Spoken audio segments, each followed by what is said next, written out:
आपण म्हणतो ना की स्टॉक्स बरोबर मे बी लग्न नाही करू. सीए मध्ये फाउंडेशन मध्ये पहिल्याच अटेम्प्ट मध्ये क्लिअर झालो. महाराष्ट्रात फर्स्ट रँक आला.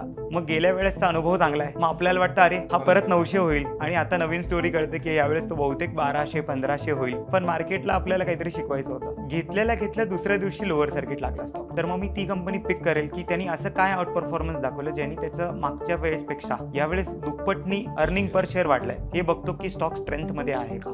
अशी पोझिशन साईज ठेवेल की जेणेकरून माझे 10 ट्रेडही चुकले तर माझ्या कॅपिटलचे 10% लॉस नाही होणार. तर स्कॅल्पिंग नुसती ऑप्शन्स मध्ये नाही तर इक्विटी तेही करता येते. स्टॉप लॉसला रिस्पेक्ट द्यावा. स्टॉप लॉस सरकवायचे नाही खाली. मला असं वाटतं की जो बेसिक प्रॉब्लेम आहे प्रत्येक ट्रेडरचा किंवा इन्व्हेस्टरचा तर त्यांच्याकडे एक प्लॅन नाही ट्रेडिंग करायला. प्रोबॅबिलिटीचा गेम आहे. तुम्ही 50% पण तुमची अॅक्युरेसी पकडली तरी प्रॉफिटेबल होणं शक्य आहे. लेस इज मोर असं म्हटलं जातं की आणि द बेस्ट लुझर विन्स. नमस्कार, पैसा पाणी ओरिजिनल्समध्ये मी पुन्हा एकदा तुमचं सगळ्यांचं स्वागत करतो. पैसा पाणी ओरिजिनल या सिरीजमध्ये आपण महाराष्ट्रातले किंवा भारतातले वेगवेगळे यशस्वी ट्रेडर्स आपल्या चॅनेलवर आणतो आणि त्यांचा ट्रेडिंगमधला जो काही यशस्वी प्रवास आहे तो तुमच्यासमोर उलगडून दाखवत असतो. या सिरीजचे आजपर्यंत जे काही एपिसोड झालेत त्यातनं अनेकांना प्रेरणा मिळालेली आहे. लोकांना ट्रेडिंग कसं करावं, कुठल्या चुका करू नयेत याबद्दल बरेचसे इन्साइट्स या सिरीजमधनं मिळालेले आहेत आणि याच सिरीजचा पुढचा भाग घेऊन आपण आज आलेलो आहोत. आज आपल्याबरोबर आहेत नाशिकचे सेबी रजिस्टर्ड रिसर्च अनालिस्ट आणि फुल टाइम ट्रेडर असलेले करण महाले यांच्याबरोबर.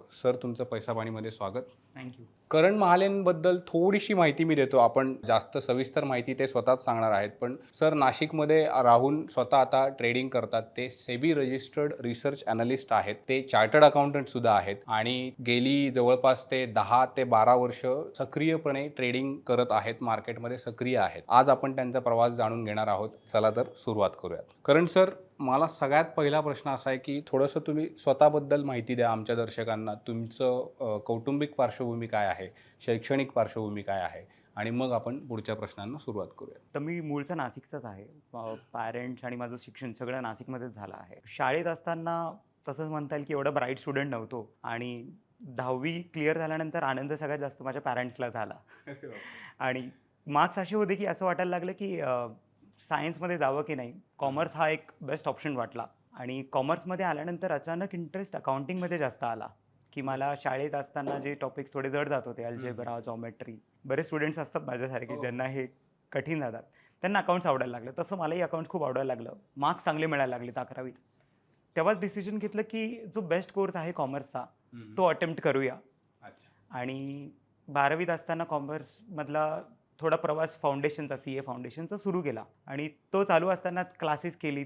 पहिला अटेम्प्ट द्यायचा एकदम चांगला प्रयत्न केला. 12वीतही चांगली मार्क्स आली कारण की अकाउंट्स चांगलं होतं. तो प्रवास चांगला झाला आणि सीएमध्ये फाउंडेशनमध्ये पहिल्याच अटेम्प्टमध्ये क्लिअर झालो आणि महाराष्ट्रातही फर्स्ट रँक आला.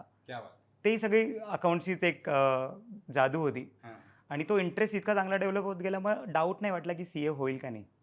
सीए मी मग 2009 नोव्हेंबरला क्लिअर केलं आणि त्यानंतर सगळ्यात मोठा प्रवास सुरू झाला की ते टफ डिसिजन होतं लाईफचं की आता इथून पुढे जॉब करावा की मी प्रॅक्टिसमध्ये जावा.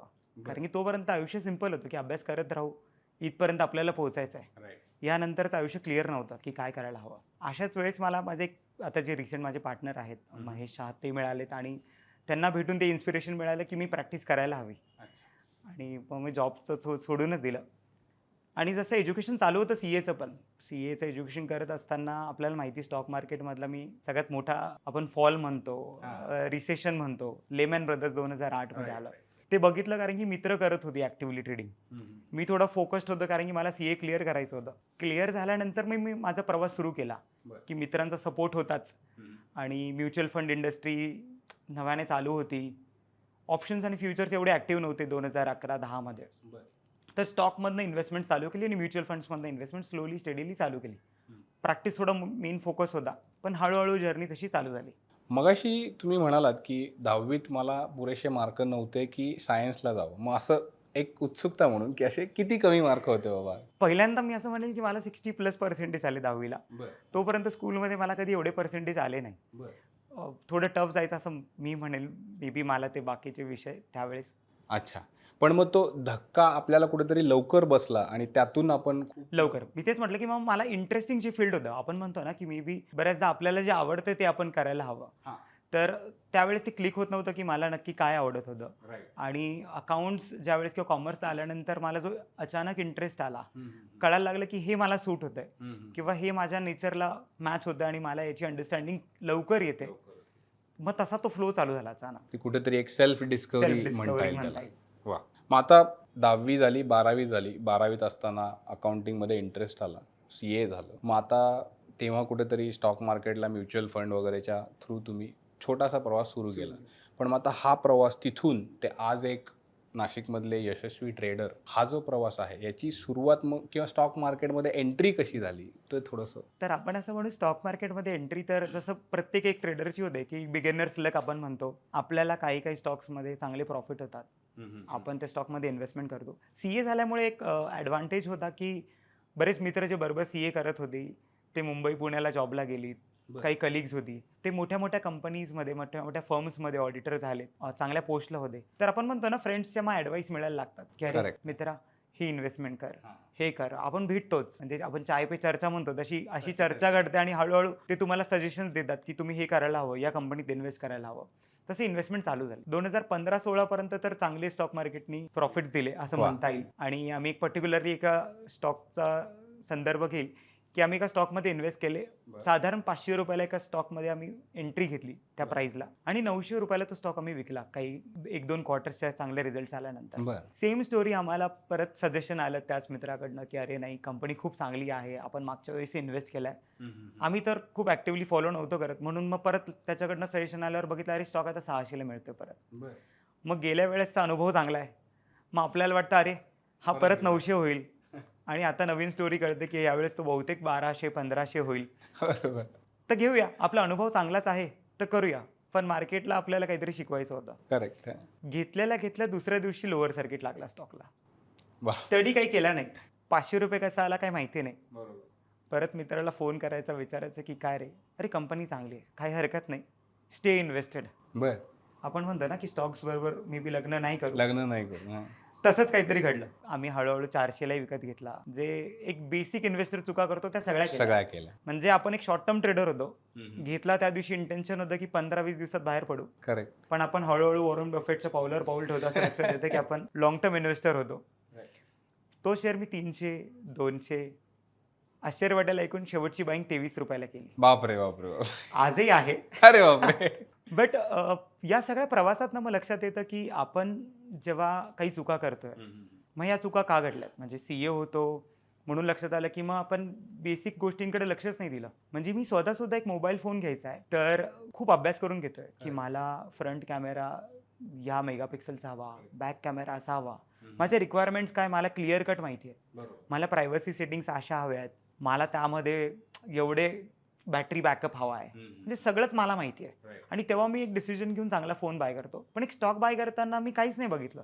करेक्ट. म्हणजे त्या दिवशी मला क्लिक झालं की नाही, हा माझा टर्निंग पॉईंट आहे लाईफचा. वा. मला जर घ्यायचे स्टॉक आणि याला थोडं जरी सिरियसली घ्यायचं आहे तर मी थोडं तरी नॉलेज अप्लाय करायला हवं, केलं पाहिजे. थोडं आपलं बेसिक अंडरस्टँडिंग, बरोबर. हार्श नाही. मग कळालं की फंडामेंटल्समध्ये थोडी ड्रॉबॅक आहेत. आपण CA आहोत, बॅलन्स शीट रीड करता येते, कळतंय की बॅलन्स शीट मे बी बनवली जाऊ शकते का खरी आहे.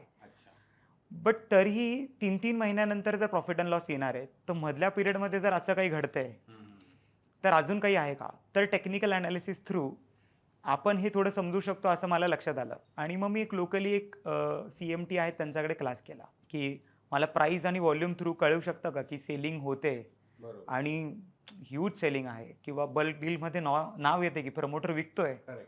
हे डे टू डे कळू शकतं टेक्निकल ॲनालिसिस थ्रू. आणि मग त्याच वेळेस मी जेवढं काही शिकलो टेक्निकल ॲनालिसिसमध्ये घरी जाऊन अप्लाय करून बघायचा प्रयत्न करायचो त्या स्टॉकवर. तर तो 600लाही बाय नव्हता, 500लाही नव्हता, वा.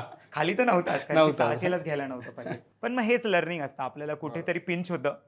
भले लॉस मोठा नव्हता, म्हणजे बेअरेबल होता, बट त्यातनं शिकायला मिळालं. बरोबर. मग मला हेच सांगायला आवडेल सगळ्यांना की तुम्हाला एक पॉईंट येतो की ज्याच्यातनं कन्फर्मेशन मिळतं राईट. की मला काय करायचं आहे, आणि Right. मग त्यातनं तुम्ही स्पार्क घेऊन पुढे तुमची जर्नी चालू केली पाहिजे. सो आता तुम्ही आत्ता मला सांगितलं की एक स्टॉक होता जो तुम्ही 600ला घेतला, 900ला विकला, पुन्हा 500ला घेऊन 900ला विकला, 600ला घेतला आणि मग घेतच गेलात, अजूनही आहे. आणि मग तिथे कुठेतरी लक्षात आलं की बाबा फंडामेंटल्स पण पाहिले पाहिजेत आणि टेक्निकल्स. तर आता समजा एखादा नवीन गुंतवणूकदार येतोय मार्केटमध्ये, तर त्याला फंडामेंटल्स कसे बघायचे? तर तुम्ही ॲज अ चार्टर्ड अकाउंटंट, तुम्हाला बॅलन्स शीट वाचता येते, त्याच्यात तुमचे एक्सपर्टीज आहेत. तर या नवगुंतवणूकदारांनी नक्की फंडामेंटल्स पाहताना काय पाहिलं पाहिजे ते थोडंसं सांगा आणि मग आपण टेक्निकल्सवर येऊया. खूप बेसिक गोष्टी आहेत. मला असं वाटतं की फंडामेंटल्समध्ये बघताना सेल्स वाढतोय का नाही, म्हणजे चं कॉमर्स बॅकग्राऊंड नाही आहे किंवा फायनान्स बॅकग्राऊंड नाही आहे, अशा पण लोकांना काही छोट्या-छोट्या गोष्टींमधनं कळू शकतं की फंडामेंटल्समध्ये काय-काय बघायला हवं. तर बेसिक म्हणजे सेल्स बघा, की कंपनी त्यांचा सेल्स वाढवते का? म्हणजे त्यांचा प्रोग्रेस होतोय का? त्यांचे प्रॉडक्ट्स विकले जातात आहे का? ती जी काही सर्व्हिस प्रोव्हाईड करत आहे, तिच्यात त्यांची ग्रोथ आहे का? ती ग्रोथ 10% आहे, 15% आहे. तुम्ही तुमचा एक स्वतःचा क्रायटेरिया लावू शकता. त्याचबरोबर त्यांचा प्रॉफिटही वाढतोय का? का नुसतं सेल्स फिगर वाढत आहे आणि प्रॉफिट अँड लॉस बनवला जातोय.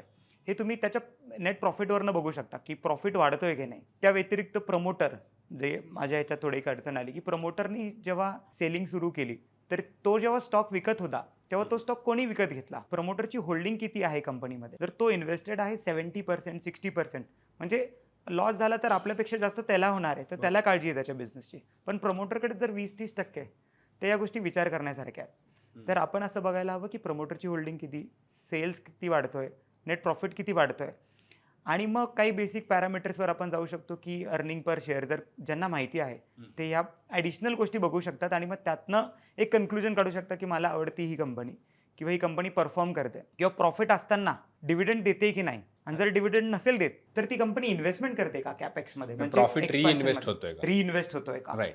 तर या सगळ्या छोट्या-छोट्या बाबी जरी लक्षात घेतल्या, तरी आपल्याला कळू शकतं, की फंडामेंटली एखादी कंपनी चांगली आहे की नाही. बरोबर. पण मग आता तुम्ही मगाशी असं म्हणालात, की बाबा फंडामेंटली इन्व्हेस्टमेंटसाठी आपण हे क्रायटेरिया लावले, त्यातनं स्टॉकही सापडला. पण मग त्याचे रिझल्ट्स दर 3-3 महिन्याने येतात. त्या 3 महिन्यामध्ये काहीतरी हालचाली होऊ शकतात, पॉझिटिव्ह किंवा निगेटिव्ह, ज्या तुम्हाला टेक्निकल्स काही प्रमाणामध्ये हेल्प सांगतात. करू शकतो. तर ते कसं? ते थोडंसं सांगा. तर टेक्निकल्समध्ये आपण म्हणतो, की टेक्निकल म्हणजे चार्ट रीडिंग किंवा प्राइस रीडिंग. हं. तर प्राइस रीडिंग काही नाही, हे बिहेवियर आहे मार्केटचं. जे मार्केटचे पार्टिसिपंट्स आहेत, प्रमोटर असो, डी-आयज, एफ-आयज आपण म्हणू. हे सगळ्यांचं कलेक्टिव्ह मीनिंग म्हणून एक प्राइसचं बिहेवियर आहे. बरोबर. तर ते बिहेवियर आणि त्यांचं व्हॉल्यूम यानी तुम्ही कॅन्डलस्टिक चार्ट्स किंवा जे काही तुमचा टेक्निकल एनालिसिसमध्ये जो स्टडी असेल, तो तुम्हाला नक्कीच हेल्प करू शकतो, की आज प्राइसचं बिहेवियर काय? प्राइसेस जर पडतात, तर किती व्हॉल्यूमनी पडतात आहे आणि ते इंटेन्सिटीमध्ये तुम्हाला लक्षात येऊ शकतं, की सेलिंग खूप इंटेन्स आहे का बायिंग खूप इंटेन्स आहे, खूप ॲग्रेसिव्ह आहे. मग ते ॲग्रेसिव्हनेस आपल्याला त्याच्यातनं कळतं ओके. आणि मग आपण एक इन्फॉर्म डिसिजन घेऊ शकतो, की ठीक आहे चला, बायर्सचा इंटरेस्ट वाढला तर मी इंटरेस्ट घेईल. सो आत्ता तुम्ही टेक्निकलचं सांगितलंत, की बाबा टेक्निकल्स तुम्हाला वेगवेगळे चार्ट पॅटर्न्स किंवा कॅन्डलस्टिक्स जे असतात त्याचे पॅटर्न्स असतात. तर ते कसं हे करायचं? तर युजुअली माझं एक ऑब्झर्वेशन आहे, की सहसा लोकं सपोर्ट पाहतात आणि रेझिस्टन्स पाहतात एखाद्या स्टॉकचा. तर तुम्ही जेव्हा टेक्निकल्स पाहता, तेव्हा नक्की तुम्ही कसं करता ते थोडंसं आमच्या दर्शकांना सांगा. तर मी सांगेन की प्रत्येक ट्रेडर किंवा इन्व्हेस्टर प्रत्येकाने सेग्रिगेशन ठेवलं हवं. म्हणजे एक कोर पोर्टफोलिओ ज्याच्यात त्याला लाँग टर्म इन्व्हेस्टमेंट करायची आहे. त्यात त्यांनी टेक्निकल आणि फंडामेंटल दोघांचा अप्रोच घेऊन इन्व्हेस्टमेंट किंवा ट्रेडिंग करायला हवी. आणि दुसरं म्हणजे की जेव्हा तुम्ही ट्रेडिंग एक पोर्टफोलिओ वेगळा बनवतात, त्यात तुम्ही मग कशा प्रकारची ट्रेडिंग करता आहात? स्विंग ट्रेडिंग करता आहात की इंट्राडे करता आहात? हं, हं, तर हं. त्यामुळे मग अकॉर्डिंगली मग तुम्ही चेंज करू शकतात की मला काय बघायचं आहे.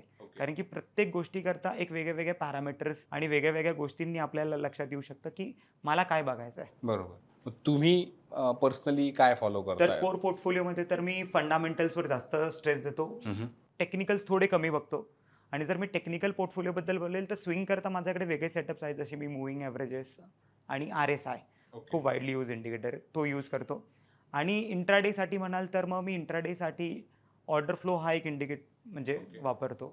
सो आता तुम्ही मला आपण हे फंडामेंटल्स आणि टेक्निकल्स थोडंसं अजून पुढे स्ट्रेच करूयात. तुम्ही म्हणताय की 2 पोर्टफोलिओ असले पाहिजेत. एक आपला बेसिक लाँग टर्मवाला जो आहे तो फंडामेंटल्सवर आधारित असतो आणि जे शॉर्ट टर्म असतात त्यात तुम्ही मोमेंटम आणि इंट्राडेचं सांगताय. तर आता याच्यात तुम्ही फंडामेंटल्सचे थोडे क्रायटेरिया सांगितलेत. अजून काय वेगवेगळं त्याच्यामध्ये पाहता येतं, की जेणेकरून लाँग टर्मसाठी आपण तो स्टॉक होल्ड केला पाहिजे, हे कन्व्हिक्शन तुम्हाला मिळतं? ते थोडंसं सांगा. तर फंडामेंटल्समध्ये जर चालू करतो तर मग मी पहिली गोष्ट बघतो की कंपनीची मार्केट कॅप किती आहे. म्हणजे ती कंपनी एक स्मॉल कॅप आहे, मायक्रो कॅप आहे की मिड कॅप आहे. की जनरली या कॅटेगरायझेशन ऑफ कंपनीजमध्ये मला इन्व्हेस्टमेंट करायला आवडतं. ओके. तर त्यामध्ये ते आयडेंटिफिकेशन आल्यानंतर कंपनी काय आहे, काय बिझनेस करते आहे, त्याच्यानंतर कंपनीचे आजचे व्हॅल्युएशन्स कसे आहेत, कंपनीची एक फेस व्हॅल्यू किती आहे, आणि त्या पुढे जाऊन ROE बघतो की रिटर्न ऑन इक्विटी माझ्याकरता किती आहे, ती कंपनी FDला बीट करते का निदान तिच्या प्रॉफिट्स थ्रू. आणि मग जे बाकीचे क्रायटेरियाज आपण बोललो की मी शेअर होल्डिंग पॅटर्न स्टडी करतो, प्रॉफिट अँड लॉस डीपमध्ये स्टडी करतो की सेल्स, त्याचं मार्जिन्स, बरोबर. ऑपरेटिंग प्रॉफिटचे आणि नेट प्रॉफिट हे कसे वाढत गेलेत ओव्हर अ पिरियड. काही जर एक्सेप्शनल आयटम्स असेल तर ते थोडे डीपमध्ये बघतो. आणि अजून मला जेव्हा कंपनीज मी शॉर्टलिस्ट करतो तर पुढे जाऊन त्यांचे कॉल्स आणि ॲन्युअल रिपोर्ट्स थोडे डीपमध्ये स्टडी करतो. जर मी कंपनी सिलेक्टच केली की मला इन्व्हेस्टमेंट करायची आहे तर आपण अजून डीपमध्ये जाऊन त्यांचे ॲन्युअल रिपोर्ट्स वाचू शकतो, कॉल्स ऐकू शकतो. राईट. मगाशी EPSचं तुम्ही म्हणाला होतात. सो EPS वाढत राहायला पाहिजे हे तुम्ही म्हणालात. मग त्याचं फिगर्स कशा असले पाहिजेत? क्वार्टरली काय प्रमाणात वाढला पाहिजे किंवा ॲन्युअली काय प्रमाणात वाढला, याचे तुमचे क्रायटेरिया काय तर आहेत? सुरुवातीला जेव्हा मी बघतो की मला जर टर्न अराउंड स्टोरी आणि एखादा स्टॉक पिक करायचा आहे तर त्यांनी मागच्या क्वार्टरपेक्षा या क्वार्टरमध्ये जर 2 टाइम्स EPS डिक्लेअर केला असेल ओके. तर मग मी ती कंपनी पिक करेल की त्यांनी असं काय आउट परफॉर्मन्स दाखवलं ज्यांनी त्याचं मागच्या वेळेसपेक्षा यावेळेस दुप्पटनी अर्निंग पर शेअर वाढलंय. ओके. तर ती कंपनी सिलेक्ट झाल्यानंतर मग मी तिला डीपमध्ये स्टडी करायला सुरुवात करतो, जे बाकी क्रायटेरियाज आपण बोललो. राईट. सो EPSला हा क्रायटेरिया आहे तुमचा. तर हे तर फंडामेंटलबद्दल झालं. तर टेक्निकलमध्ये पुन्हा तुम्ही 2 गोष्टी मेन्शन गोष्टी. केल्या. एक होतं मोमेंटम, एक होतं इंट्राडे.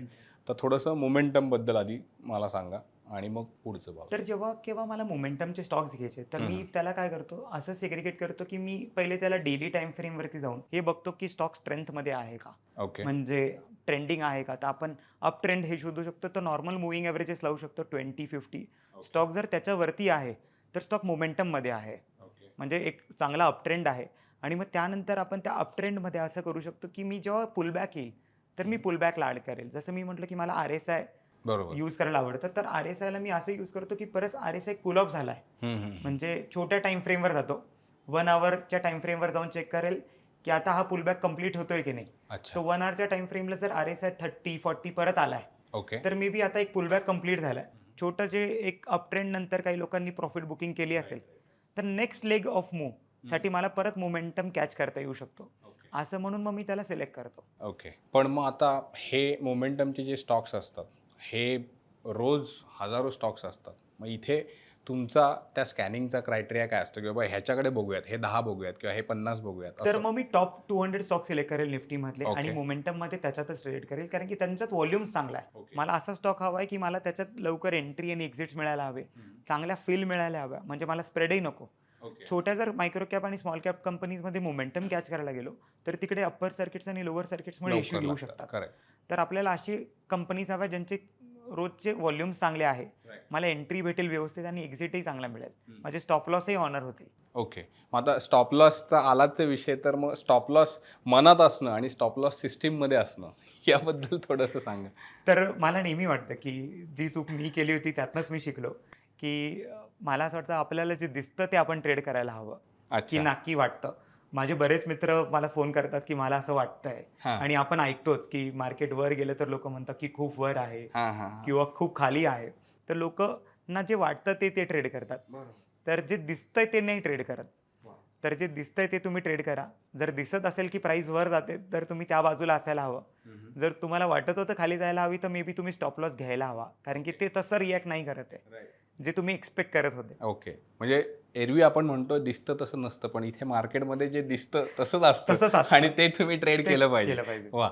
आता स्टॉप लॉस साधारण पर्सेंटेज युजली काही लोक 3%, 5% असं हे करतात. तर तुमचं काय हे असतं? तर स्टॉप लॉसचा हा पर्सेंटेज त्या प्राइसवर आहे, त्या स्विंग लोवर आहे जसं बरोबर, आपण हां. म्हणतो, आणि आपल्याला तो कितपत झेपेल आपल्या कॅपिटलवर हम्म. ते काढायला हवं. होऊ शकतो एखाद्या ट्रेडमध्ये स्टॉप लॉस 10% असेल त्याच्या प्राइसवरनं, बट जर माझा कॅपिटलवरती मला 2% लॉस घ्यायचा असेल तर मी माझी पोझिशन साईज ऍडजस्ट करू तशी शकतो adjust केली अकॉर्डिंगली, पाहिजे. की मी ओके. तेवढे कमी स्टॉक्स बाय करेल त्यावेळेस की जेणेकरून माझा टोटल लॉस हा माझ्या कॅपिटलच्या 2% किंवा 1%, ही प्रत्येकाची रिस्क कॅपिटेट वेगळी आहे, पण त्यांनी तो आयडेंटिफाय करावा की मी शक्यतो 1% of my capital per trade अशी पोझिशन साईज ठेवेल की जेणेकरून माझे 10 ट्रेडही चुकले तर माझ्या कॅपिटलचे 10% लॉस नाही होणार. तिथपर्यंत मी कम्फर्टेबल आहे. आणि तर थोडंसं इंट्राडेकडे, बऱ्याच जणांना इंट्राडेबद्दल फार आकर्षण असतं.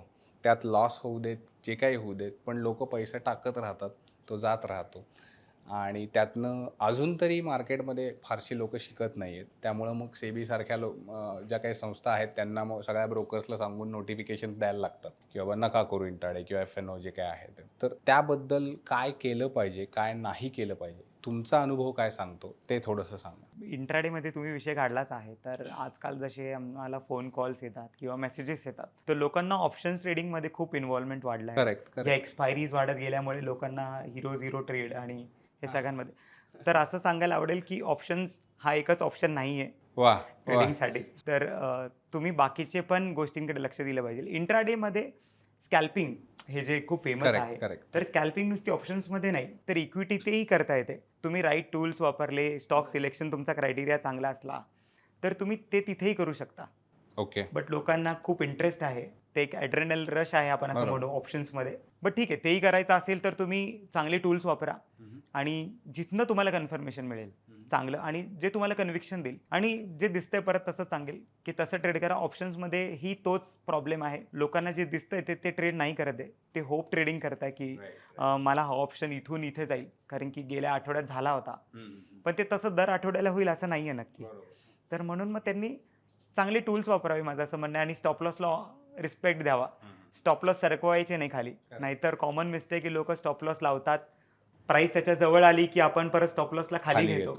तर तसं नाही करून तुम्ही बघा एखाद्या टूलमधनं तुम्हाला इन्फॉर्मेशन मिळते की मला इथे स्कॅल्पिंग करता येईल तर तसं करा. सो आत्ता तुम्ही बोलताना म्हणालात की इवन इंट्राडे ट्रेडिंगमध्ये तुम्ही स्टॉप लॉस लोक खाली खाली घेत जातात. तर मग त्याच्यातनं कसं बाहेर निघालं पाहिजे किंवा काय केलं पाहिजे याबद्दल थोडंसं. असं सांगायला आवडेल की 2 गोष्टींकडे लोकांनी लक्ष द्यायला हवं राईट, की राईट. लेस इज मोर असं म्हटलं जातं की वा. आणि द बेस्ट लुझर विन्स. तर लेस इज मोरचा अर्थ असा की कमी ट्रेड्स घ्या. तुम्ही स्टॉप लॉसेस छोटे ठेवा, रिवॉर्ड्स चांगले घ्या. रादर लोक उलटं करतात आहे की फेवरमध्ये आल्यानंतर लवकर निघून जातात बाहेर. प्रॉफिटला घाबरतात आहे आणि खाली लॉसला घाबरत नाही आहे. स्टॉप लॉसेस सरकवतात आहे, धरून ठेवतात आहे. आपण होप ट्रेडिंग बोललो तसं होत आहे आणि मग त्यांचं ट्रेडिंग खाली जास्त होतं म्हणजे स्टॉप लॉसेस खूप जास्त घेतात आणि रिवॉर्ड कमी आहे. आणि द बेस्ट लुझर विन्स म्हणजे जो एक्सेप्ट करतोय लॉस. नेहमी एक मोठा लॉस हा पहिले छोटा होता आणि तो तुम्ही घेतला नाही म्हणून तो मोठा झाला. मोठा झाला. म्हणून जो बेस्ट लुझर आहे तो असं म्हटलं जाईल की तो छोटा लॉस घेतो, बाहेर पडतो. तो परत नवीन ट्रेड घेईल, नवीन अपॉर्च्युनिटी आली परत एंटर करेल. पण तुम्ही ते छोटे छोटे स्टॉप लॉसेस घेत जा, त्याला मोठा नका बनवू देऊ. सो आता तुम्ही काय केलं पाहिजे इंट्राडेला हे थोडंसं सांगितलं. पण पर्सनली तुम्ही इंट्राडेसाठी कोणते क्रायटेरिया वापरता? इंडिकेटर्स कोणते आहेत किंवा काय? तर स्कॅल्पिंगसाठी मी सांगेल तर इंट्राडेला मी ऑर्डर फ्लो हे वापरतोय. ओके. ट्रेंड तर ऑलरेडी आयडेंटिफाय केला आहे आपण 1 डेला आणि RSI थ्रू. पण मला जेव्हा स्कॅल्पिंग करायची आणि मला छोटा स्टॉप लॉस ठेवायचा आहे, तर मी ऑर्डर फ्लो या टूलचा. थोडंसं थांबवतो. तुम्ही स्कॅल्पिंग म्हणताय. मला माहिती आहे स्कॅल्पिंग. बऱ्याचशा दर्शकांना सुद्धा माहिती असेल, पण अनेकांना माहीत नसतं. तर स्कॅल्पिंग काय हे थोडंसं सांगा थोडक्यात आणि मग आपण पुन्हा तुमच्या उत्तराकडे. स्कॅल्पिंगला असं म्हणता येईल की एक हाय फ्रिक्वेन्सी ट्रेडिंग आहे. आपल्याला फटाफट एंट्री आणि एक्झिट्स घ्यायचे आहे. ओके. छोटे स्टॉप लॉसेस हवे, टार्गेट्सही चांगले हवे. आपला हिट रेट चांगला असायला हवा स्कॅल्पिंगमध्ये. त्यावेळेस आपल्याला प्रॉफिटेबिलिटी चांगली होईल. तर स्कॅल्पिंग करत असताना तुमच्याकडे ते राईट टूल्स असायला हवे. तुमच्याकडे तेवढी इन्फॉर्मेशन असायला हवी की तुम्ही आणि तुमचं कन्व्हिक्शन तेवढं स्ट्रॉंग असायला हवं की ह्या मूव्ज येणार आहेत. तर त्या बेट्स तशा घेता येतील. आणि ऑर्डर फ्लो जे मी बघतोय तर ते म्हणजे आपला जो व्हॉल्यूम आहे. आपण खाली व्हॉल्यूम बार बघतोय कॅन्डलच्या खाली, पण त्या कॅन्डलच्या मध्ये काय घडलंय म्हणजे कुठल्या लेवलला एखादी प्राइस किंवा निफ्टी ह्या लेवलवरनं त्या लेवलवर गेली आणि 50 पॉईंटची मुवमेंट आली, तर त्या 50 पॉईंटच्या मुवमेंटमध्ये एक्झॅक्टली व्हॉल्यूम कुठे होता कॅन्डलमध्ये? कॅन्डलच्या लोला होता की कॅन्डलच्या हायला होता? तर तिथनं मला बायर ट्रॅप्स किंवा सेलर ट्रॅप्स अशा कॉन्सेप्ट्स कळाल्यात आणि मला मग ते रिव्हर्सल ट्रेड छोट्या पॉईंटनी घेता येतात. अच्छा. ओके. सो आत्ता तुम्ही मला इंट्राडेचं सांगताना म्हणालात की तुम्ही ऑर्डर फ्लो वापरता. आता ऑर्डर फ्लो मला सुद्धा नवीन आहे. मला खात्री आहे की माझे अनेक दर्शक जे आहेत चॅनलचे आमच्या, त्यांना सुद्धा ऑर्डर फ्लो अजिबात माहिती नसेल. तर तुम्ही ऑर्डर फ्लोबद्दल एक थोडक्यात माहिती द्या की नक्की तुम्ही काय करता? स्वतः तुम्ही कसं वापरता ऑर्डर फ्लो? जेणेकरून थोडी आयडिया येईल लोकांना. जसं मी तुम्हाला सांगितलं ऑर्डर फ्लो काही नाही आहे, तर फुटप्रिंट्स आहेत बरोबर. आता घडलेल्या प्राईजवरती. त्या फुटप्रिंट्समध्ये की बायर होते की सेलर होते. तसं आपण एक साधं उदाहरण घेतो की ॲग्रेसिव्ह बायर किंवा ॲग्रेसिव्ह सेलर या ज्या कॉन्सेप्ट आहेत की प्राईस कुठे जाते म्हणजे एखाद्याला बाईंग करायचं आहे तर तो मार्केट ऑर्डर्सनी बाय करतोय की हळूहळू बाईंग करतोय. ओके ते या फुटप्रिंट्स ऑर्डर फ्लोअर बघायला मिळतात. तुम्हाला त्या प्लॉट होतात कॅन्डल्सवर आणि कॅन्डल्सवरती कळतं की हा बायर होता की सेलर होता. मग त्यातनं आपल्याला कळतं की ही जेव्हा कॅन्डल मूव्ह झाली तर हा बायर कुठल्या लेवलवर होता. म्हणजे समजा की बँक निफ्टी एक 50,000वरनं 50,100 गेली तर तो 50,000वरती बायर होता की 50,100 वरती होता. मग तो बायर किती स्ट्रॉंग होता किंवा त्याची क्वांटिटी किती होती हे तुम्हाला तिथे कळतं. खाली आपल्याला व्हॉल्यूम बारमध्ये टोटल व्हॉल्यूम कळतो की टोटल बायर सेलर किती आले होते. बट ते एक्झॅक्ट कुठल्या लेवलवर होते मग त्यांनी आपल्याला तो बायर पुढे जाऊन जेव्हा प्राइस मूव्ह होते नेक्स्ट कॅन्डलला तर त्याला फॉलो थ्रू मिळतोय की तो ट्रॅप होतोय. करेक्ट. समजा एखाद्याने बाईंग करताना लेट बाईंग केली आणि कॅन्डलच्या टॉपला त्यांनी बाईंग केली बायरने, राईट. तर बऱ्याचदा मी असं ऑब्झर्व केलं की त्याला फॉलो थ्रू नाही मिळत कारण की तो लेट होता. त्याला फोमो आला किंवा तिथे त्याचे स्टॉप लॉसेस होते कोणाचे तरी म्हणून तिथे बाहेर आले आणि अचानक प्राइस तिथनं रिव्हर्स होते. मग तेव्हा कळतं की हा बायर ट्रॅप झालाय. म्हणजे असे छोटे छोटे आपण त्याच्यातनं अंडरस्टँडिंग काढू शकतो आणि त्यांनी आपल्या सेटअपमध्ये आपण त्याला इंटिग्रेट करून आपले छोटे छोटे ट्रेड्स घेऊ शकतो. सो थोडीशी आयडिया आली, पण मला असं एक विचारायचं की बाबा आमच्या दर्शकांसाठी सुद्धा किंवा माझ्यासाठी सुद्धा कधी तुम्ही थोडासा वेळ काढला तर एक सेशन आपण फक्त ऑर्डर फ्लोवर घेऊ शकतो का कधी? नक्कीच नक्कीच आपण एखादं सेशन घेऊ आणि दर्शकांकरता की ऑर्डर फ्लोच्या वेगळ्या वेगळ्या स्ट्रॅटेजीज काय आहेत, राईट राईट. त्याच्यात मल्टिपल वेजने आपण स्कॅल्पिंग कसं करू शकतो करेक्ट. किंवा काय काय गोष्टी बघायला हव्या, कुठले टूल्स वापरायला हवे ऑर्डर फ्लोसाठी ते आपण नक्कीच करू शकतो. ठीक आहे, चालेल. सो असा सेशन आपण जर भविष्यात घेतला तर नक्कीच दर्शकांना त्याचा फायदा होईल. सो करंट सर, आता आपण तुमचा जर्नी झाला, फंडामेंटल्स, टेक्निकल्स, इंट्राडे, मोमेंटम सगळ्याबद्दल माहिती तुम्ही दिलीत. मला आता अजून एक प्रश्न आहे, म्हणजे तुम्ही स्वतः सेबी रजिस्टर्ड रिसर्च अनालिस्ट आहात. टेलिग्रामवर सध्या हजारो लाखो चॅनल्स असतात की जे तुम्हाला इंट्राडेच्या टिप्स देतात, काही मोमेंटमचे देतात, इक्विटीच्या सुद्धा टिप्स मिळतात. पण कुठेतरी आता लोकांना थोडीशी एक सजगता यायला लागली आहे की आपला जो ॲडवायझर आहे तो सेबी रजिस्टर्ड असला पाहिजे. तुम्ही सेबी रजिस्टर्ड आहात, तर 2-3 गोष्टी की मुळात तुम्ही हे सेबी रजिस्ट्रेशन करण्याचा निर्णय का घेतला, याच्यात काय काय वेगवेगळे टप्पे असतात आणि याचा तुमच्या सगळ्या जे काही क्लायंट्स आहेत किंवा बाकी जे दर्शक आहेत यांना कशा प्रकारे फायदा होऊ शकतो हे थोडंसं सांगा. तर मी असं सांगेन की पूर्वीपासून मी CA होतो म्हणून एक ॲडवाईस हा बिझनेस होता किंवा माझी प्रॅक्टिस होती आणि मला ॲडवाईस द्यायला आवडायचं. टॅक्सेशनचा ॲडवाईस देत होतो. स्टॉक मार्केटमध्ये मी स्वतः आल्यानंतर ज्या अडचणी फेस केल्यात, जे टेलिग्रामवरचं तुम्ही बोलले, नवीन नवीन ट्रेडर होतो, मलाही असं वाटायचं की मी कोणाकडनं तरी पटकन ॲडवाईस घ्यावी आणि स्टॉक मार्केटमधनं पटकन पैसे कमावे. तर आपण अशा अनरजिस्टर्ड ॲडवायझर्सकडे फॉल होतो आणि मग तिथनं आपल्याला वाटतं की मी हे नव्हतं करायला हवं. तर मी म्हणून विचार केला की मी एक ॲडवायझरी फर्म अशी चालू करेल, कारण की ट्रेडिंग हा असा एक बिझनेस आहे बरोबर. की ज्यात पीसफुल ट्रेडिंग करणं थोडं टफ आहे असं मला वाटतं. पण तेच पीसफुल ट्रेडिंग कसं आपण लोकांपर्यंत पोहोचवू शकतो आणि लोकांची याच्यातनं लाईफ इझी कशी करू शकतो, कारण की म्युच्युअल फंड जसे म्हटलं जातं की करेक्ट. चांगले आहेत, कारण की त्यात एक ॲडवायझर आहे तुमच्याकडे जो फंड मॅनेजर आहे आणि तो तुमचे फंड मॅनेज करतोय. पण आता जर तुम्हाला स्टॉक इन्व्हेस्ट करायचे आहे तर तुम्हाला असं काय करता येईल जेणेकरून तुम्ही एक म्युच्युअल फंड ॲडवायझरकडनं एका सेबी रजिस्टर RAकडे याल किंवा इन्व्हेस्टमेंट ॲडवायझरकडे जाल आणि तुम्हाला ते स्टॉक्स मिळतील किंवा अशी ॲडवाईस मिळेल की ज्याने तुमचे पैसे पीसफुली ग्रो होतील. तर तेच इंटेन्शन होतं, म्हणूनच मी ती फर्म चालू केली फिनोलेस या नावाने. फिनोलेस असंच नाव का? तर फिनोलेस हे नाव का ठेवलं, कारण की 2 शब्दांवरनं हे फर्म फॉर्म केली. एक फायनान्शियल सोलेस, तर फायनान्शियल फील्ड आहे आणि सोलेस म्हणजे मला कम्फर्ट आणि लोकांना पीसफुल राईट. पैसे आणि ग्रोथ अटेंड करून द्यायचे होते त्यांच्या फायनान्शियल गोल्सबद्दल, म्हणून हे नाव ठेवलं. आणि म्हणून आता असं वाटतं की ह्या जर्नीत लोकांना हेल्प करावं आणि ॲडवाईस द्यावा, राईट, कारण की इलिगल ॲडवायझर्स खूप आहेत आणि लोक तिथे फसत आहेत. आणि रजिस्टर ॲडवायझरकडे जाल तर त्याचा फायदा आहे की आम्ही रेग्युलेटेड आहोत, सेबीकडनं ऑडिट्स आहेत, इन्स्पेक्शन्स होऊ शकतात. तर त्यामुळे जे काही आम्ही सजेशन देतो ते रिसर्च बॅक्ड आहेत. त्याच्या मागे एक नॉलेज ॲप्लिकेशन आहे, आमचं रिसर्च रिपोर्ट्स रेडी आहेत, बॅकएंडला सपोर्ट टीम रेडी असतात.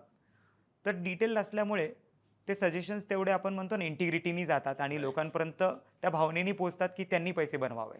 इनफॅक्ट आमच्यावर रेग्युलेशन्स आहेत की आम्ही 30 दिवस अगोदर त्या स्टॉकमध्ये ट्रेड नाही केलेला पाहिजे किंवा 5 दिवसानंतर मी ट्रेड घेतला पाहिजे. म्हणजे तुम्ही जर तुमच्या क्लायंट्सला एखादा स्टॉक करताय तर त्याच्या अगोदर 30 दिवस तो नाही घेऊ शकत. माझी जर इन्व्हेस्टमेंट असायला हवी तर ती 30 दिवस अगोदर असायला हवी. जेणेकरून मी फ्रंट रनिंग नको करायला, हे इंटेन्शन आहे एक्सचेंजचं, की मी आज स्टॉक घेतला आणि मग उद्या तुम्हाला रेकमेंड करतो हजारो लोकांना आणि मग तो पळवतो, वर गेलाय. असं नाही करायचं. तर त्यांचं म्हणणं एक तर मी खूप अगोदर घ्यायला हवा आणि 30 दिवसानंतर रेकमेंडेशन द्यायला हवं. तर त्यात चूक होऊ शकते की मग ॲडवायझर्सला मी खूप लांब सजेस्ट करेल. तर म्हणून मग एक ट्रेडिंग नाहीच केलेलं बरं असं म्हणता येईल, कारण की ती विंडो जी आहे ती खूप शॉर्ट आहे आणि मग त्यात त्यांचं नुकसान होऊ शकतं. तर म्हणून तो प्रायमरी फोकस पूर्ण हा आहे की जेवढे सबस्क्रायबर्स आहेत किंवा फॉलोअर्स आहेत त्यांना राईट ॲडवाईस गेली हवी, राईट टाईमला गेली हवी, जेणेकरून त्यांची जर्नी आपल्याला पीसफुल करता येईल. पण मग आता हे सेबी रजिस्टर्ड तुम्ही रिसर्च अनालिस्ट आहात. समजा आमच्या दर्शकांपैकी कोणाला जर सेबी रजिस्ट्रेशन करायचं असेल रिसर्च अनालिस्ट म्हणून, तर त्याच्यासाठी काय टप्पे आहेत? तर पोस्ट ग्रॅज्युएशन हवं किंवा ग्रॅज्युएशन डिग्रीज हव्या फायनान्समध्ये. ओके. जर ते नसेल तर तुम्हाला एक 5 इयर्स एक्सपिरियन्स लागतो फायनान्स फील्डमध्ये, कुठल्या Okay. ब्रोकर किंवा सेम इंडस्ट्रीमध्ये तुम्ही काम केलेलं असेल Right. हवं. आणि बाकी तर बेसिक क्रायटेरियाज आहेत की आपले KYC कंप्लायड हवेत आणि एक NISM ची एक्झाम आहे ओके. रिसर्च अनालिस्ट म्हणून, Right. तुम्हाला ती क्लिअर करायला लागते. ओके. तर प्रोसेस काही एवढी अवघड नाही आहे, फक्त तुम्ही फायनान्स फील्डमधले आहात का नाही एवढं चौकशी होते आणि तुमचं नेटवर्थ काय आहे काय नाही अच्छा. तेवढं त्याची पण लिमिट KYC आहे. घेतलं जातं. हा त्याचे बेसिक लिमिट्स आहे ओके. आणि रजिस्ट्रेशन फी ही खूप नॉमिनल घेते. अच्छा. पण मग आता तुम्ही म्हणालात की सेबी रजिस्टर्ड असल्यामुळे तुम्हाला एक विंडो असते 30 दिवसाची, 5 दिवसाची. मग हे कुठेतरी तुमचे हात बांधून ठेवते असं नाही वाटत? 100% कारण की जर आता मी तुम्हाला सांगेल तर मी 3 type of advisory services provide करतो. प्लॅन्स आहेत ओके. ज्यात ऑप्शन्स प्रोव्हाइड करतो, स्टॉक ऑप्शन्स प्रोव्हाइड करतो आणि लाँग टर्म सजेस्ट करतो. तर ऑप्शन्स आणि यातमध्ये तर मी तर बाईंगच नाही करू शकत, त्याचा अर्थ हा झाला. कारण की 30 दिवस अगोदर तर घेणार नाही, डेली एक्सपायरी आहेत, तर तिथे मी बसतच नाही. म्हणून मग तिथे प्युअरली एक ॲडवायझरी आहे. लाँग टर्ममध्ये होऊ शकतं की माझ्याकडे पण आहे, मी 6व्या दिवशी 7व्या दिवशी बाय करेल सजेशन दिल्यानंतर आणि परत नेक्स्ट टाइम जर सजेस्ट करणार असेल तर मी एक डिस्क्लेमर देईल की मी ऑलरेडी इन्व्हेस्टेड आहे. राईट. आणि मग हे तर झाले तोटे. पण मग तुम्हाला ॲज अ पर्सनल आणि तुमच्या क्लायंटला ॲज अ रजिस्टर्ड ॲडवायझर काय फायदे आहेत? तर क्लायंट ट्रस्ट करू शकता. Right. ट्रान्सपरन्सी आहे आमच्या सजेशन्समध्ये, रिसर्च रिपोर्ट्स खूप डिटेल्ड आहेत ओके. आणि जसं मी सांगतो की बरेच ॲडवायझर्स तुम्हाला असे टेक्निकल आणि फंडामेंटल बेस्ड सापडतील राईट. की त्यांच्याकडे मोठी टीम आहे, मोठा एक एक्सपिरियन्स आहे त्यांच्या मागे आणि त्यातनं ते सजेशन्स देतात आहे. ओके. सर तुम्ही आत्ता ट्रेडिंगबद्दल बरंच बोललात. तर आता मला एक प्रश्न असा आहे की ट्रेडिंग करावं असं सांगतात बरेच जण. लोकं बरीच ट्रेडिंग करतात सुद्धा. पण त्यातनं प्रॉफिटेबल बरेच लोकं नसतात. आणि ट्रेडिंग कसं करावं हे त्यांना कदाचित काही लोकांना माहिती असतं, काही लोकांना नसतं. लोकं ट्रेड करत राहतात, लॉस होत राहतो. तर प्रॉफिटेबल ट्रेडिंग नक्की कसं करावं हे कोणीच सांगत नाही किंवा त्याची काय तुमची सिस्टीम असली पाहिजे हे कोणी सांगत नाही. त्याबद्दल तुम्ही स्वतः अशी काही सिस्टीम आहे का तुमची? काय आहे का? ते आमच्या दर्शकांना तुम्ही सांगा. मला असं वाटतं की जो बेसिक प्रॉब्लेम आहे प्रत्येक ट्रेडरचा किंवा इन्व्हेस्टरचा, तर त्यांच्याकडे एक प्लॅन नाही आहे ट्रेडिंग करायला. ओके. रोज ते वेगळ्या वेगळ्या गोष्टी शोधतात, त्यांना एखादं नवीन कॉन्टेंट सापडतं Right. की हे वापरावं, ते जम्प करत असतात साधारण प्रत्येक गोष्टीवरनं दुसऱ्या गोष्टीवर. तर त्यांनी काय करायला हवं, एक प्लॅन बनवायला हवा की बाबा मला ट्रेड कसा घ्यायचा आहे, मी स्टॉक कसे सिलेक्ट करणार आहे, माझे क्रायटेरिया काय आहेत स्टॉक सिलेक्शनचे, माझी एंट्रीच्या कंडिशन्स काय आहेत, ओके. माझ्या एक्झिटच्या कंडिशन्स काय आहेत. जसं मी बोललो की मी पोझिशन साईज किती ठेवायला हवी, म्हणजे या सगळ्या प्रश्नांची उत्तरं त्यांच्याकडे लिहिलेले असले हवे. ओके. त्याला मी म्हणतो एक ट्रेडिंग सिस्टीम असणं. ओके. एक सिस्टीम असणं म्हणजे तुमच्याकडे पूर्ण प्रोसेस असणं की बाबा मला या प्रोसेसमध्ये हे बघायचं आहे की मी एंट्री कुठे घेईल, एक्झिट कुठे घेईल आणि मी किती पोझिशन सायझिंगनी एंटर करेल तो ट्रेड आणि किती राईड करेल आणि हेच ट्रेड मी वारंवार घेत राहील, ह्याच गोष्टी मी करत राहील. जेव्हा तुम्ही एखाद्या प्रोसेसला फॉलो कराल तर नक्कीच प्रॉफिटेबल व्हाल. असं नाही आहे की प्रॉफिटेबल तुम्ही नाही होणार. प्रोबॅबिलिटीचा गेम आहे. तुम्ही 50% पण तुमची ॲक्युरेसी पकडली तरी प्रॉफिटेबल होणं शक्य आहे. रिस्कला जर मॅनेज कराल, रिस्क ₹1 घ्याल आणि प्रॉफिट ₹2 घ्याल तरी होणं शक्य आहे. बट त्याकरता ना तुमच्याकडे एक प्लॅन असायला हवा. जर नक्कीच तुमच्या फॉलोअर्स करता एखादा बेसिक ट्रेडिंग प्लॅन कसा बनवायला हवा किंवा ट्रेडिंग सिस्टीम कशी बनवायला हवी, तर मी माझ्याकडनं एक PDF शेअर करतो. चालेल, नक्की. मग तुमच्या युजर्सला युजफुल होईल. राईट. सो तुम्ही जी PDF द्याल ती आपण व्हिडिओच्या लिंकमध्ये तुम्हाला देऊयात आणि जेणेकरून ती सगळेजण डाउनलोड करू शकतील, वापरू शकतील. त्याचा फायदा तुम्हाला सगळ्यांना होऊ शकेल. कारण सर तुम्ही ती PDF देताय त्याबद्दल तुमचे नक्कीच. धन्यवाद. सो पुढचा प्रश्न मला असा होता की तुम्ही आता सेबी रजिस्टर्ड रिसर्च अनालिस्ट आहात. तर तुमचा ॲडवायझरी सर्व्हिसेस आहेत. तर यासाठी तुम्ही स्वतः रिसर्च कसा करता, कुठे करता, तुमचा सेटअप कसा आहे, हे तुम्ही आम्हाला दाखवू शकाल का? हो नक्कीच. आपण सेटअप चेक करू शकतो की मी कसं रिसर्च करतो, काय काय बघतो. चालेल, चला आपण तो सेटअप पाहूया. तर हे माझं रिसर्च कॅबिन आहे, जिथे मी रिसर्च करतो आहे आणि इथे मी हे टूल्स वापरतो. ऑर्डर फ्लो आहे आणि बेसिक प्राईस ॲक्शन चार्ट आहे, जिथे मी जे सांगितलं तुम्हाला मूव्हिंग ॲव्हरेजेस आणि RSI प्रायमरीली बघतो आहे आणि यातनंच मी रोज रिसर्च रेकमेंडेशन सजेस्ट करतो आहे. ऑर्डर फ्लोमध्ये जसं तुम्ही बघाल, की इकडे आपल्याला प्राईजमध्ये दिसतं. जर तुम्ही बघू शकतात तर इकडे बायर्स आणि सेलर्स काय आहेत. तर हा एक बँक निफ्टीचा चार्ट आहे, ज्यात या साईडला बायर्स आणि या साईडला सेलर्स आहेत. तर कुठल्या लेवलला किती बायर्स किंवा किती सेलर्स आले, त्या पर्टिक्युलर कॅन्डलमध्ये नेट बायर्स किंवा नेट सेलर्स काय होते, अशा बऱ्याच सगळ्या गोष्टीच आपल्याला याच्यात बघायला मिळतात आणि त्यातनंच ते ट्रेडिंग डिसिजन्स घेतले जातात. सो करण सर, तुम्ही आज वेळात वेळ काढलात, तुमच्या नाशिक इथल्या ऑफिसमध्ये आम्हाला भेटलात, तुमची सगळी जर्नी आमच्यासमोर उलगडून दाखवलीत, वेगवेगळे क्रायटेरियाज तुमचे स्टॉक सिलेक्शनचे, इंट्राडे ट्रेडिंगचे आमच्या दर्शकांसाठी सांगितले. एक PDF तुमची जो ट्रेडिंगचा सेटअप आहे तो आमच्या दर्शकांबरोबर शेअर केलात, त्याबद्दल तुमचे मनापासून आभार. आणि आमच्या चॅनेलकडनं एक टोकन ऑफ थँक्स म्हणून तुमच्यासाठी एक छोटंसं गिफ्ट आहे. सो हे गिफ्ट तुम्ही स्वीकारा. थँक्यू.